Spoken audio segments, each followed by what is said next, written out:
사랑하는 여러분, 오늘 하루 평안하셨습니까? 분주한 일상 속에서 잠시 멈추어 우리 삶의 진정한 의미와 가치를 돌아보는 시간을 함께 나누고 싶습니다. 오늘 이 이야기가 여러분의 마음에 깊은 울림을 준다면 좋아요와 구독으로 하나님의 은혜를 주변에 나누어 주세요.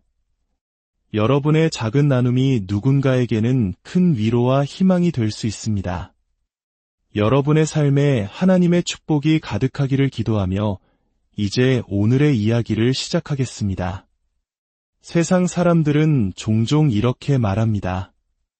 인생의 전반부는 부를 얻기 위해 건강을 소모하고 후반부는 잃어버린 건강을 되찾기 위해 그동안 쌓아온 부를 소모하는 과정이라고 말입니다. 하지만 하나님께서 우리에게 주시는 축복은 그런 것이 아닙니다.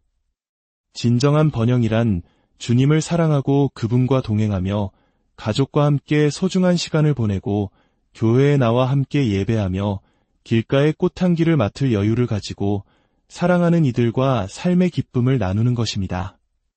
이것이 바로 하나님께서 주시는 선하심을 온전히 누리는 삶이며 참된 번영입니다. 우리 삶에 일어나는 모든 일이 당장은 선하게 보이지 않을 수 있습니다. 하지만 모든 것이 합력하여 선을 이룰 것을 우리는 믿습니다. 왜냐하면 하나님께서는 우리의 미래를 아시고 우리가 어디서 어떻게 삶을 마쳐야 할지 가장 좋은 길을 알고 계시기 때문입니다. 하나님은 우리를 너무나 사랑하시기에 때로는 우리가 그분을 오해하거나 심지어 원망하는 위험을 감수하시면서까지 우리를 가장 좋은 곳으로 인도하십니다. 이 사실을 반드시 기억해야 합니다. 하나님은 당신을 위하시지 당신을 대적하지 않으십니다. 그러므로 하나님은 당신의 행복을 원하십니다. 그분이 우리에게 말씀하시는 모든 것은 결국 우리 자신을 위한 최선의 길입니다. 성경에서 말하는 가장 위대한 성공은 바로 그분을 아는 것입니다. 그리고 그분을 알게 된 우리가 세상에 그분을 알리는 것입니다. 주를 경외하는 것이 지혜의 시작입니다. 그러므로 당신이 배울 수 있는 가장 위대한 것은 바로 주 예수님을 아는 것이며 하나님의 사랑을 깨닫는 것입니다. 당신은 이 세상에 우연히 던져진 존재가 아닙니다. 하나님께서는 당신이 태어나기를 바라셨고 당신의 삶에는 분명한 소명과 목적이 있습니다. 이 세상에 똑같은 지문을 가진 사람이 단 2명도 없는 것처럼 당신과 같은 사람은 과거에도 없었고 미래에도 없을 것입니다. 당신의 목소리, 당신의 모든 것은 유일무이합니다. 세상은 당신이 필요 없다고 말할지 모르지만 우리에게는 당신이 필요합니다. 오직 당신만이 하나님께서 주신 소명을 이룰 수 있기 때문입니다. 물론 돈은 중요합니다. 하지만 돈이 우리의 우상이 되어서는 안 됩니다. 우리는 하나님을 섬기기 위해 돈을 사용하고 사람을 사랑하기 위해 돈을 사용합니다. 돈을 사랑하고 사람을 이용하는 것이 아니라 우리는 하나님을 사랑해야 합니다. 그리하면 재물은 자연스럽게 따라오게 될 것입니다. 주님을 추구하십시오. 그러면 돈이 당신을 따를 것입니다. 아멘. 창세기 26장을 보면 아브라함 시대에 있었던 첫 기근 외에 또 다른 기근이 그 땅에 들었습니다. 믿음의 조상이라 불리는 아브라함, 우리 모두가 그의 축복을 받기 원하는 그 위대한 인물조차도 기근을 경험했다는 사실은 우리에게 많은 것을 시사합니다. 기근의 시간은 멈춰서서 자신의 삶을 돌아보는 때입니다. 왜 내 삶에 이런 결핍이 찾아왔는가? 라고 자문하는 시간입니다. 그것은 물질의 기근일 수도 있고 은혜나 호의가 메마른 것처럼 느껴지는 영적인 기근일 수도 있습니다. 모든 것이 나를 위해 움직이는 대신 나를 대적하는 것처럼 느껴지는 시간입니다. 이삭은 그 기근의 때에 그랄 땅의 아비멜렉 왕에게로 갔습니다. 그때 주님께서 그에게 나타나 말씀하셨습니다. 이집트로 내려가지 말고 내가 내게 지시하는 땅에 머무르라. 여러분, 삶이 힘겹고 모든 것이 잘못되어 가는 것처럼 느껴질 때에도 이 말씀을 기억하십시오. 교회에 나오는 것을 멈추지 마십시오. 하나님의 말씀을 읽는 시간을 포기하지 마십시오. 매일 묵상하고 기도하십시오. 기근 속에서도 선한 것이 오고 있음을 믿으십시오. 당신의 미래에는 좋은 일이 기다리고 있습니다. 세상의 방식인 이집트로 내려가지 마십시오. 우리가 하나님과 함께 시간을 보낼 때 주님은 그 시간을 아시고 우리에게 더 깊이 있는 시간으로 보상해 주십니다. 성경은 지혜의 유익 중 하나가 장수와 평강이라고 말합니다. 여기서 장수는 단순히 오래 사는 것만을 의미하지 않습니다.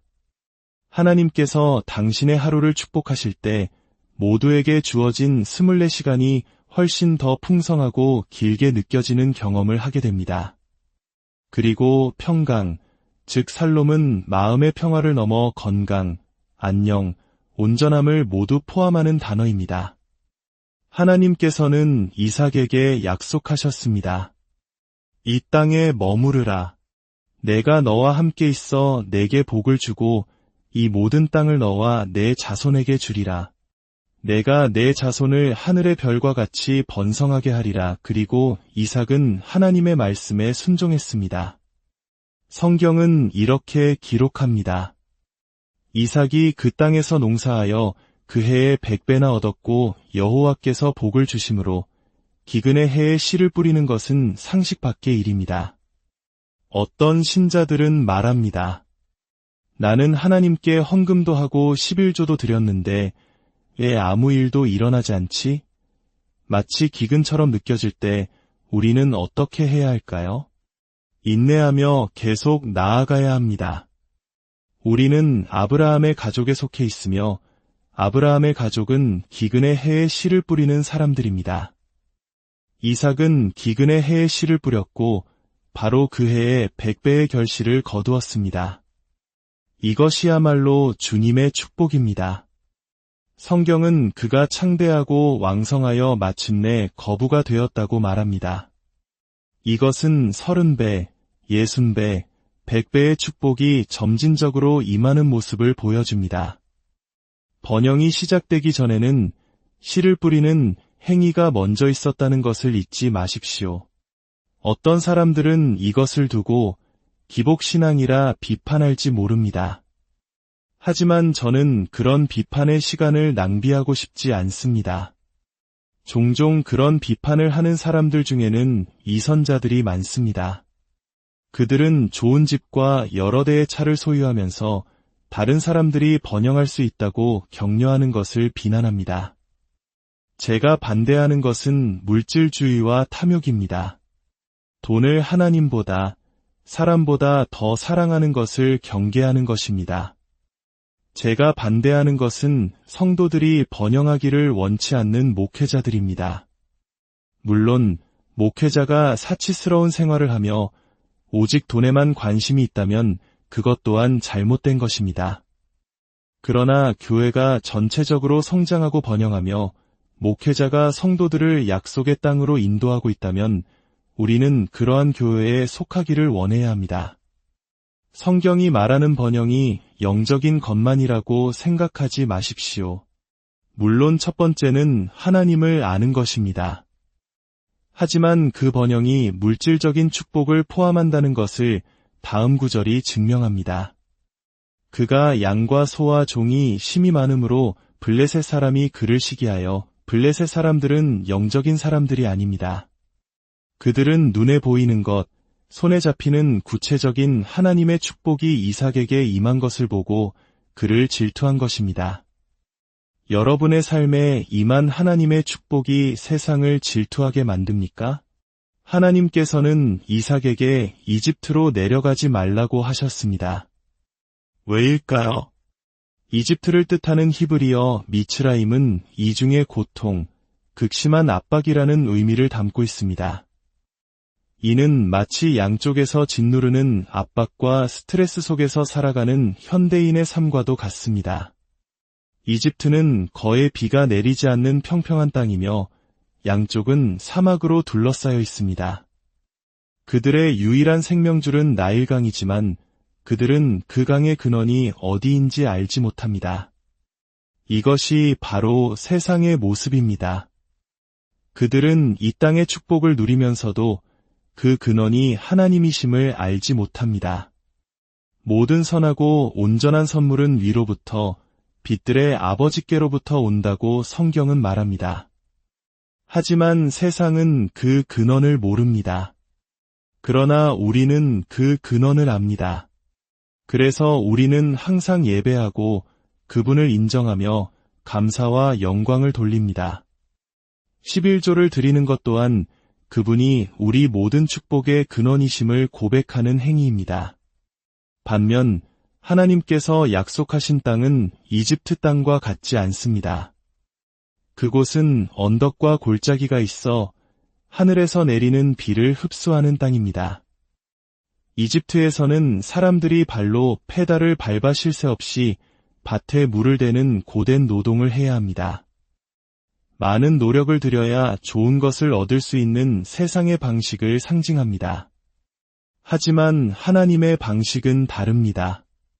하나님의 땅은 하늘에서 내리는 비로 물을 마십니다. 우리의 축복은 아래가 아닌 위로부터 오는 것입니다. 아멘. 우리의 노력과 수고가 아닌 위로부터 부어주시는 하나님의 은혜를 상징합니다. 사람은 위를 바라보도록 창조되었습니다. 하나님을 바라보고 그분과 교제하도록 설계되었습니다.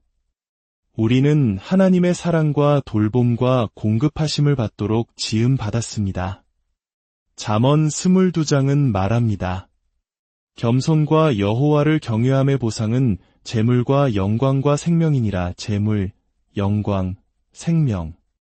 이 세 가지는 세상 모든 사람들이 추구하는 것입니다. 그러나 이것들은 겸손과 주님을 경외하는 마음에서 비롯됩니다. 잠언 9장은 말합니다. 여호와를 경외하는 것이 지혜의 근본이요 거룩하신 자를 아는 것이 명철이니라. 지혜의 시작은 주님을 경외하는 데 있습니다. 사탄은 지혜가 없습니다. 그는 지식을 가지고 있고 교활할지는 모르나 주를 경외하지 않기에 참된 지혜를 시작조차 하지 못한 것입니다. 그러므로 우리가 매일 드려야 할 가장 첫 번째 기도는 바로 지혜를 구하는 기도입니다. 에베소서 1장에서 사도 바울은 에베소 교인들의 믿음과 사랑에 대한 소식을 듣고 기도를 멈추지 않는다고 말하며 이렇게 기도합니다. 우리 주 예수 그리스도의 하나님, 영광의 아버지께서 지혜와 계시의 영을 너희에게 주사 하나님을 알게 하시고 너희 마음의 눈을 밝히사 지혜와 계시의 영은 우리 마음의 눈을 통해 역사합니다. 육신의 눈으로 보기 전에 마음의 눈으로 먼저 하나님의 계획을 보는 것입니다.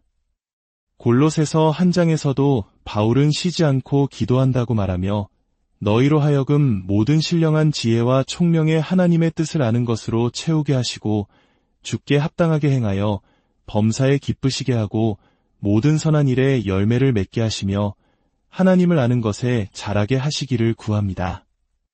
모든 신령한 지혜와 총명으로 채워질 때 우리는 인내와 오래 참음으로 강건해지며 침착하고 평온한 사람이 될 수 있습니다.